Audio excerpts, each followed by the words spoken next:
Good morning. Good morning, ma'am. This is a basic stock market course continue to point. Okay, candle sing magi form ko. Mara koi candle gi ni nagar matung the candle sing form candle sing form makan ma'am tawin tra. Jadi magi shape se okay sida green color red color ma'am delay lay basing sida koi kari tare sida lay sing view. The macha apik bayawri anoi bayawri magi upper shadow yam sangwa lower shadow sangwa na tra. Then lay candle macha the candle so sing se. Sise magi karam mafam da adi mafam amma koi place am lay dibu ko. Hai dibu place sida form tawra gadi. Akoi na entry sang bada natrage exit tawu matam da ko hena khoi da kan to bi mai tare accuracy oi ma pham ko exit tawu matam da ko hena khoi da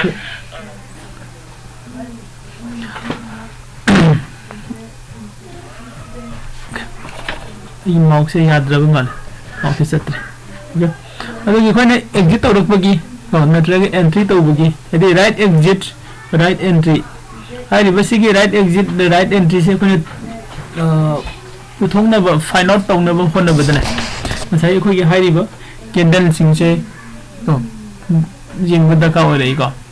do hai ri ba candle sing se kone rejection candle hai ga su khang nei ko rejection candle da tragana gi candle pattern hai ga su yai ko hai ri ba rejection candle na traga candle gi pattern sing se khoi kadai digi edi magi kayam yam na leibano ha gadi mayam ama lei ko mayam ama lei bisi ma koi na loina su sin na roi ko khara he na important oi ba yam toi na form to gan ba adugumba candle gi pattern khar ke sin na ni ko se example noi na hare kan da sem candle da saina form to bo yauri ko si doji khoi na doji hare khang nei ko si doji se sai su u phang ni ko si daga lay sing se si doji ni sai da form to sing se masa ko daga form to sing se ko adu si doji candle ni hari bo doji se doji candle sina doji mayam form to ni tra si marak sida mayam form to du doji star hai ba su lai ba to doji star sina kamai to ge hai kan da kadai da form to bunu hare ge di ko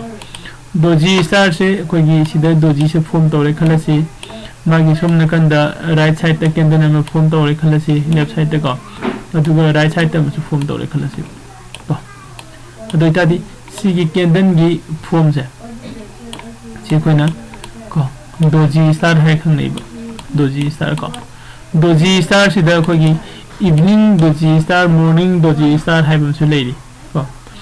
evening doji star sin ka dai da form to bono aduga morning doji star sin ka dai da form to bono hai ba ko ado sigi magi form to go to bo mafam se si se ko na doji star si kadai da form to ga ne he na important oi dinu hai bagi kono si question se la kan da koi ka do ga ha na first da koi rejection zone hai ba ma hana khang da ba ya de ko rejection zone ko rejection zone si ko comment to ga kan da hai ba magi sigi zone se hek jong si lu ba matam da market ki trend se change to ro pa hi ta market ki trend se change to ro pa ya bagi dumbal na chances lai ba mafam ma ni rejection zone hai se ko adu di rejection zone se khoi kari no hana jing mina si samlap na ko rejection zone se kari no hai kan da market se sidagi swane lai download da lai khala se sidagi mu up tong sa khare ko adu ga mu haidara ga makham nu kum dhare khala se sida mu lai khalo adu ga mu su hage khare khala se again amu hage khare adu ga market swane lai ru ga mu tare khala se adu ga mu ka khale khala se ko adu ga sidagi mu tare khala se sigi je gi ina draw to riba chart se sigi matung ina ko na yeng kan da ngai gi ko gi rejection zone hai tare ko rejection zone se kadai da na ko yeng ge hai ga di ko na uba fangi se first the market se sidagi ko down the line aduga kadai da si mafam jo kan ma sa hai ga kare ko दुगा सी मफम से यरो खान मु तारे सिदगी मुको मु हाय खरे सिगे मु तारे सिदगी मु तारे को साइड मती मु कारमी साइन लाइव मार्केट के ट्रेंड से लाइव से कहीं डाउन ट्रेंड लाखपदगी मागी सी सिदा जोन नंबर थेंगनरुरे बमान तो जोन नंबर हाइसे लाइन नंबर नते को मागी सम कनो मोइदुनी स्पेस मा को जोन नंबर हाइसे ने हाइबो जोन से थेंगनरुरे कांद मार्केट से मागी ट्रेन से रिवर्स तौगिबने को ट्रेन से चेंज तौगिब को मागी मार्केट के स्ट्रक्चर से डाउन ट्रेंड लाम से अप ट्रेंड ऑन थोखरे का खले साइदा मुक मुक चलुरा कांद सिदगी मु डाउन दो मु लाइम सिदा मु लाइ को सिगी मफम से नसागी कोइना सिदा नसागी ट्रेन चेंज तौरबे मफम से demand zone and supply zone हाय खंगै को मथक तगी सिना कोइना सप्लाई जोन नि मखा गी सिना कोइना डिमांड जोन यानी को तो सिगी डिमांड जोन और सप्लाई जोन से आइदम सी मफम से संग सिलगा मार्केट से साना कार आगा सही सिदा कैंडल नंबर फॉर्म तौरे खलसी को कैंडल नंबर फॉर्म तौरे कैंडल सिगी मरक सिदा कोई दोजी में फॉर्म तो सिले दोजी मसा खंग दिया सब खंग दिया सांगबो मफम यानी दोजी में फॉर्म तो सिले खलसी अदो नेक्स्ट कैंडल नंबर सोन फॉर्म तौरे खलसी को सिगी स्टेज से लागदी अखोना हाइदि से सिदा दोजी इवनिंग स्टार हाइटने हाइदि मार्केट से हाइगलागा मथक पे दोजी इवनिंग स्टार से फॉर्म तौरे तो अदि दोजी इवनिंग स्टार मथक तो फॉर्म तौरदि अखोने यिंग से कइनो मार्केट से कोई एंट्री यिंग यारा नहीं बको हारिबा मफम जे कदाइ द फॉर्म तौगदबनो से सपोज मसाई सिदा मार्केट से कारागा सुमने तागी मफम ने निखलसे सिदा सिदा याइको अदि सिदा ऑलरेडी अखोइ हाना जोन हम उ फंगरेबा सप्लाई जोन हम हारिबा सप्लाई जोन सिदा चंगसिलगा इवनिंग इकोनॉमी दोजी स्टार हम फॉर्म तौरे खलसे को अदोइतादी मार्केट से अखोइ मखारोम तारक याई हाइना येंगबो याई को येंगबो याई अदो आई एंट्री कदाइ द लौदिनो हारगदी तो सिगी लेफ्ट साइड की कैंडल अचौबसिगा को राइट साइड की कैंडल अचौबसिगा को अनि सिगी लो को अनि सिगी लो को अनि सिगी लो से हेंदोरप मतुंगदा अनि सिगी लो से हेंदोरब को आई अमुगा ड्राइंग तौरके को सिदा कैंडल ngसागी लेफ्ट साइड की कैंडल से फॉर्म तौरे खलसी को अदुगा सिदा दोजी फॉर्म तौरे खलसी अदुगा सिदा मु राइट साइड की कैंडल ना फॉर्म तौरे खलसी मार्केट से कदाइ दगी नो सिदगी आफ्टर लाइव मार्केट ने को हजे इसे कदाइ द एंट्री लौदिनो हाइबनिबो आइने एंट्री लौदिसे कदाइ देना कन सी कैंडल अनि से लेफ्ट की कैंडल नतगा राइट की कैंडल इदि कैंडल अहुम के पुल पुल कन मागी लो म लगेनि खंगला ख्वाइदगी लो दो अदुगी मखा सिदा कैंडल अमना ब्रेकआउट पीरे खलसे बसन ब्रेकआउट पीरे अदुगा क्लोजिंग पीरे मतुंग कैंडल अमु स्टार्ट तौरे को अदो इसी कैंडल सिदा एंट्री तौगनि करी होइना सेलर होइना को सिदा सेलर होइना एंट्री तौगनि अदुगा आई डाउन ट्रेंड येगनि को अदो आई स्टॉप लॉस सिदा स्टॉप लॉस साइब वाटर में लाएगा आई स्टॉप लॉस कदाइ द थमगनि कांदा आई स्टॉप लॉस से सिगे दोजी स्टार सिगी मथक सिदा का खलगा आई स्टॉप लॉस थमगनि को एसएल याइको मैम सिगी स्टॉप लॉस थमगनि अदुगा आई सिगी मखा सिदा एंट्री तौरनी अदु आई टारगेट ती कया ओइदिना कांदा कोगी रिस्क रिवॉर्ड रेशियो की मतुमिना को रिस्क रिवॉर्ड रेशियो एंड द कोगी रिवॉर्ड की कनो से परसेंटेज को मागी सक्सेस रेट की मतुमिना कोइना आई कनो से थंबा याई को अदु नत्रगा इसम जमना आई ngथाइ सी कैंडल से चंगा खिबने अदुदि आई सिगी प्रीवियस कैंडल से सिगी सिदा थंबुरसु याई ए एना सी स्टॉप लॉस ने को स्टॉप लॉस तो ngसागी ina सी मथक त थंबा याई को नत्रगना कनागुम खरना सी स्टॉप लॉस से खर चाउमन लाइन खलगा छु आइना चंगी बे कैंडल सिगी प्रीवियस कैंडल सिगी हाई से थंबसु याई यानी को अदुगा आई टारगेट आई रिवॉर्ड आई प्रॉफिट कदाइ द बुक तो दिनो हायगदी रिस्क रिवॉर्ड रेशियो की वीडियो सु ai si khudi sigi kana channel se sida jarang gani ko channel se jarang gani sida sanga thibio aduga kai mu phangdraga su risk reward ratio gi class su amula kini again ko तो सीधा कोई entry तौरनी अदुगा risk reward ratio की मतुंग इन आई profit कदाई दना book तो यानी नत्रगा सु कोने यम कुइन ngaयद्रगा सु को आई प्रॉफिट खरे लागदे आई दुम आउट सीधगी एग्जिट तो थ्रो पचु kai sky दे so इन तौरगा कोना हाई रिवर सीधा को मॉर्निंग स्टार को सिना कोने जिंगिसना इवनिंग दोजी स्टार नि नत्रा evening doji star ni evening doji star smaina ko gi morning doji star su lai ko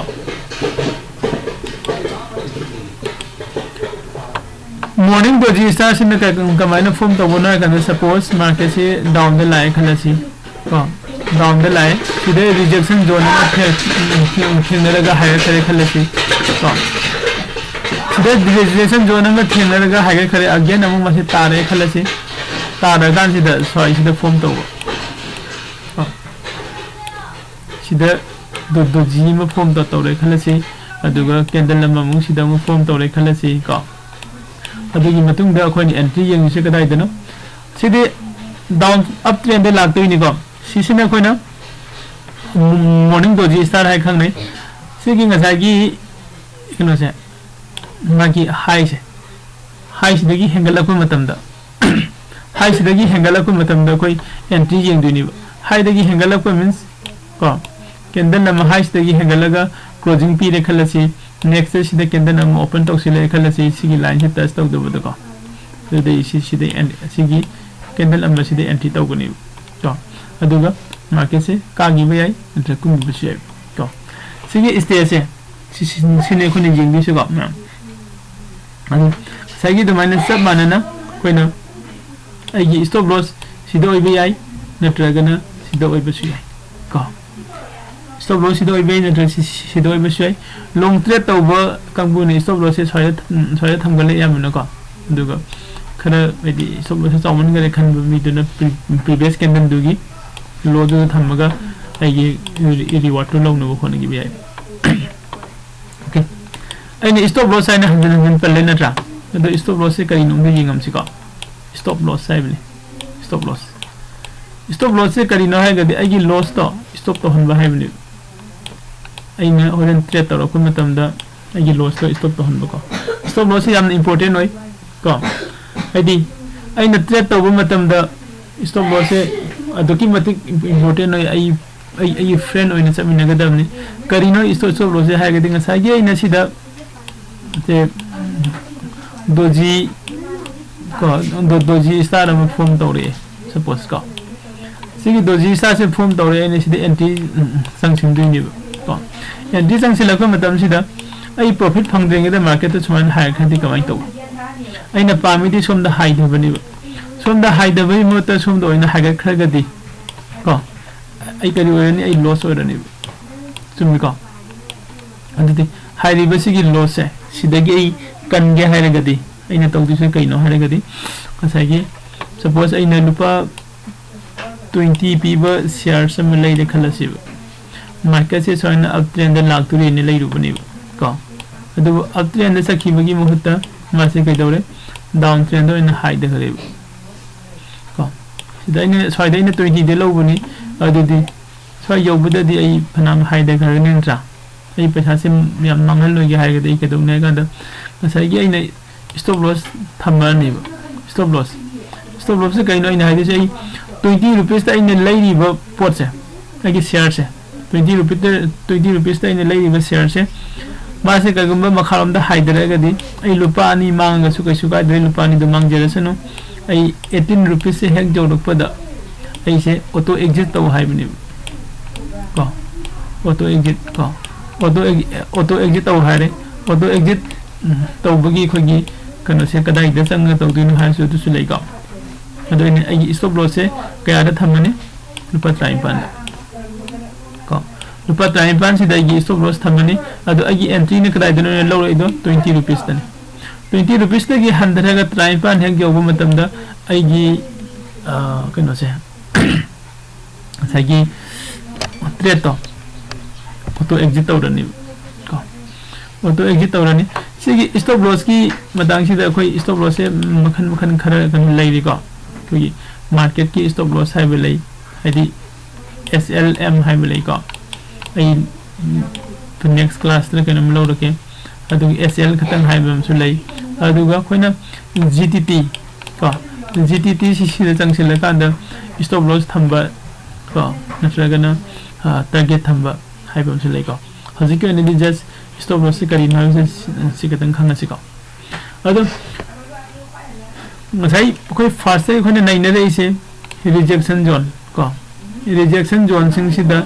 la akan da khoi gi candle ko khoi gi candle gi pattern khoi gi rejection candle na traga na reversion candle se form tawra ga di khoi gi entry se yin ga ni hai bne khoi yai ko adu rejection candle sing sida rejection candle se makhan kyam jam na lai bano hai bne rejection candle natraga reversion candle sing sida khoi ni yin se candle am khakta na form tawba rejection candle su lai ko atopa mana candle ani na form tawba rejection candle su lai ko okay aduga mu candle ahum na form tawba rejection candle kana su lai ko adi chart ki kano gi candle gi pattern ko candle ahum na form tawba ai ko candle ahum na form tawba masi gi sin soine ko ne candle ahum na form tawwe sin candle ani na form tawwe ne candle amana form tawwe soine ko candle ani na form tawba aduga amana form tawba ahum na form tawba myam ma leire myam sigi marakta ngasi khoina ahan boina yegi se kaino morning evening doji star aduga morning doji star ni ko okay next koi morning doji star yegi se ko tagana evening doji star different am khata point ang khata ni ko ati chamana gani ai si candle achauba ni gi marakta sida doji lagana khoina doji star hai bani ko evening agera morning agera sigi marakta doji ladi doji star hai bani yai ko adu sigi marak sida doji nataba to ko gi kano gumba any candle macha am form tawre khala se adu se na khoina morning star natraga evening star hai tu ni to supply zone da ka khalaga form tawraga na kari harani evening star ko evening star aduga demand zone da kum dharaga form tawraga na kari harani morning star yani ko mya supply zone da ka khalaga form tawraga na evening star demand zone kum ga form tawraga na morning star ko sana ko evening star morning star ko habe chora pam jingam se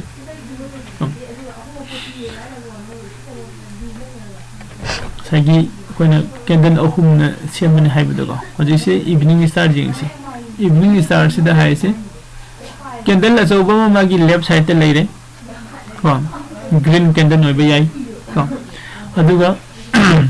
mathang da macha am phum tawre mathak ka chong khalaga ko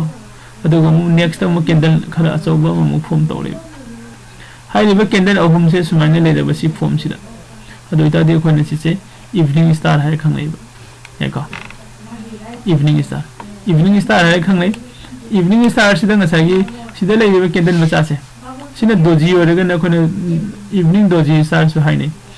ado khone evening doji star the evening star morning doji star tonga hai udraga su mase loina me khone evening star ne haraga lawru su yako kai gi star sida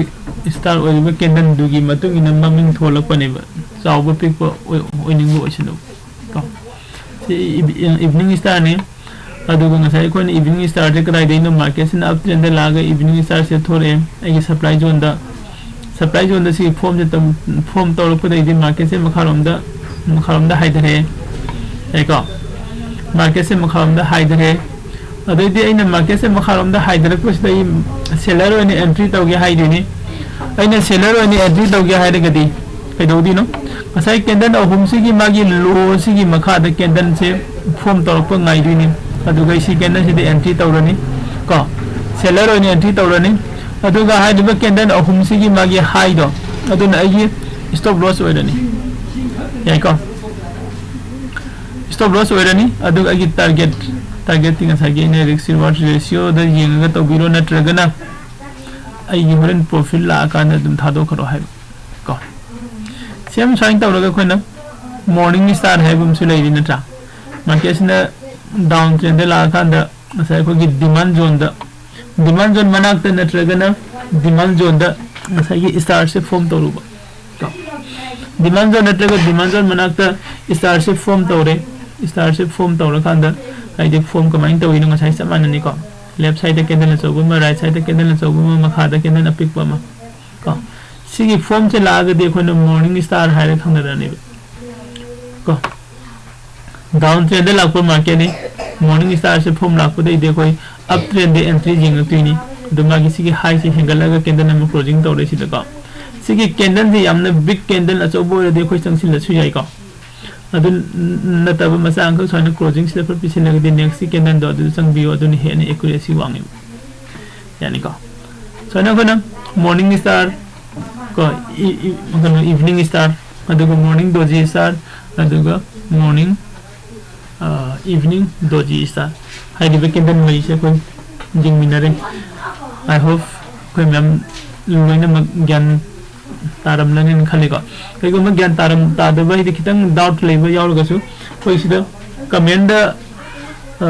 हंगकप नुंगाइत्रगसु